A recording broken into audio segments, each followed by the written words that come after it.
इस गरिमामय सदन को संबोधित करना मेरे लिए अत्यंत हर्ष और गौरव का विषय है। मध्य प्रदेश विधानसभा ने उत्कृष्ट संसदीय परंपरा का पालन करते हुए एक अनुकरणीय उदाहरण प्रस्तुत किया है। 17 दिसंबर 2025 को मध्य प्रदेश को विकसित, आत्मनिर्भर एवं समृद्ध राज्य बनाने पर विचार के लिए आयोजित विधानसभा के एक दिवसीय सत्र में लगभग 12 घंटे तक चली सदन की कार्यवाही के दौरान माननीय सदस्यों ने सक्रिय सहभागिता निभाते हुए प्रदेश हित में महत्वपूर्ण, दूरंदर्शी और रचनात्मक सुझाव प्रस्तुत किए। सदन के सदस्यों द्वारा निभाई जा रही जिम्मेदार और आदर्श भूमिका और गहरी प्रतिबद्धता हमारे लोकतंत्र को निरंतर मजबूत और जीवंत बनाती है। आज हम इतिहास के ऐसे महत्वपूर्ण दौर में खड़े हैं जिसे हमारे यशस्वी प्रधानमंत्री श्री नरेंद्र मोदी जी ने अमृत काल की संज्ञा दी है। इसी अमृत काल में मेरी सरकार ने मध्य प्रदेश के दीर्घकालिक और समग्र विकास की ठोस नींव रखते हुए समृद्ध भारत, समृद्ध मध्य प्रदेश 2047 दृष्टिपत्र तैयार किया है। मेरी सरकार ने 2025 को उद्योग एवं रोजगार वर्ष के रूप में मनाया। इस वर्ष के प्रदेश ने औद्योगिक निवेश, रोजगार सृजन और आर्थिक विकास के क्षेत्र में महत्वपूर्ण उपलब्धियां हासिल की है। विचार के लिए आयोजित विधानसभा के एक दिवसीय सत्र में लगभग 12 घंटे तक चली सदन की कार्यवाही के दौरान माननीय सदस्यों ने सक्रिय सहभागिता निभाते हुए प्रदेश हित में महत्वपूर्ण, दूरंदर्शी और रचनात्मक सुझाव प्रस्तुत किए। सदन के सदस्यों द्वारा निभाई जा रही जिम्मेदार और आदर्श भूमिका और गहरी प्रतिबद्धता हमारे लोकतंत्र को निरंतर मजबूत और जीवंत बनाती है। आज हम इतिहास के ऐसे महत्वपूर्ण दौर में खड़े हैं जिसे हमारे यशस्वी प्रधानमंत्री श्री नरेंद्र मोदी जी ने अमृत काल की संज्ञा दी है। इसी अमृत काल में मेरी सरकार ने मध्य प्रदेश के दीर्घकालिक और समग्र विकास की ठोस नींव रखते हुए समृद्ध भारत, समृद्ध मध्य प्रदेश 2047 दृष्टिपत्र तैयार किया है।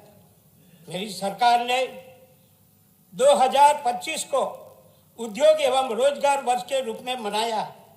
इस वर्ष के प्रदेश ने औद्योगिक निवेश, रोजगार सृजन और आर्थिक विकास के क्षेत्र में महत्वपूर्ण उपलब्धियां हासिल की है। प्रदेश में निवेश संवर्धन के लिए वर्ष 2025 में global investor summit 2025, regional industry conclave, राष्ट्रीय रोड शो और अंतर्राष्ट्रीय रोड शो आयोजित किए गए, जिनमें 11.09 लाख करोड़ रुपये के निवेश प्रस्ताव प्राप्त हुए, जिनसे प्रदेश में नए रोजगार के अवसर निर्मित होंगे। मध्य प्रदेश सरकार द्वारा औद्योगिक विकास और निवेशकों के लिए अनुकूल माहौल सुनिश्चित करने के लिए मध्य प्रदेश उद्योग संवर्धन नीति 2025, लॉजिस्टिक नीति 2025 और निर्यात संवर्धन नीति 2025 लागू की गई। इन नीतियों के माध्यम से विशेष रूप से भोपाल में 24 एवं 25 फरवरी 2025 को आयोजित ग्लोबल इन्वेस्टर समिट ने प्रदेश को वैश्विक निवेशकों के समक्ष प्रदर्शित किया। साथ ही वर्ष भर कुल 44 राष्ट्रीय और अंतर्राष्ट्रीय कार्यक्रमों में प्रदेश ने आयोजन एवं भागीदारी कर निवेशकों को जोड़कर निवेश आकर्षित किया। Ease of doing business ranking में मध्य प्रदेश हमेशा ही प्रथम श्रेणी के राज्यों में शामिल रहा है। मेरी सरकार मध्य प्रदेश के 2 वर्ष 2047 तक $2 ट्रिलियन की अर्थव्यवस्था बनाने के संकल्प के साथ सूक्ष्म, लघु एवं मध्यम उद्यम क्षेत्र के सुधार कर रही है। निवेशक अनुकूल नीतियां और मजबूत औद्योगिक अधोसंरचना के माध्यम से प्रदेश में एमएसएमई इकोसिस्टम का निरंतर विस्तार किया जा रहा है। देश की आंतरिक सुरक्षा की दृष्टि से वामपंथी उग्रवाद एक दीर्घकालीन चुनौती रहा है। मध्य प्रदेश के कुछ जिले में भी विगत 35 वर्षों में इस समस्या से प्रभावित थे। सरकार ने दृढ़ राजनीतिक इच्छा शक्ति, सशक्त रणनीति तथा मध्य प्रदेश पुलिस और केंद्रीय सुरक्षा बलों के समन्वित प्रयासों से दिसंबर 2025 तक प्रदेश को पूर्णतः नक्सल मुक्त कर ऐतिहासिक उपलब्धि प्राप्त की है। मेरी सरकार ने वर्ष 2026 को समृद्ध किसान समृद्ध प्रदेश की समावेशी थीम पर किसान कल्याण वर्ष के रूप में मनाने का निर्णय लिया है।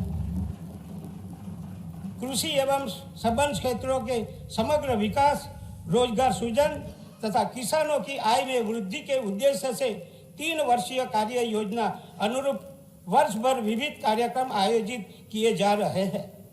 दिनांक 11 जनवरी 2026 को कृषक कल्याण वर्ष शुभारंभ किया गया। मेरी सरकार ने पशुपालन को केवल जीवन निर्वाह का साधन नहीं बल्कि आर्थिक समृद्धि का आधार बनाने का संकल्प किया है। इस दिशा में प्रदेश में दुग्ध उत्पादन को दुगुना करने के लिए कई अभिनव योजना प्रारंभ की गई है।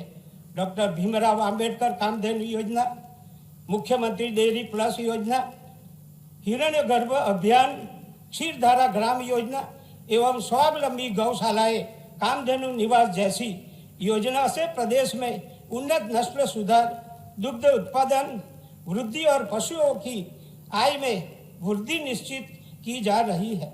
इस योजना में अब तक हितग्राही द्वारा 25 से 200 दुधारू पशु तक की डेयरी इकाई स्थापित की जा सकती है। सरकार की दूरदर्शिता से अब मध्य प्रदेश देश की दूध की राजधानी बनने की दिशा में अग्रसर है और पशुपालन केवल व्यवसाय नहीं बल्कि रोजगार, आय और पोषण का एक मजबूत आधार बन रहा है। अनुसूचित जनजाति परिवारों को 5,16,000 मानस दिवस का रोजगार प्रदान कर मेरी सरकार ने पूरे देश में अग्रणी बनी है। पीएम जन अभियान के तरह अब तक 1,85,000 आवास स्वीकृत कर 1,35,000 आवास पूर्ण कराए गए हैं। आवास पूर्णता में मध्य प्रदेश देश में प्रथम स्थान पर है।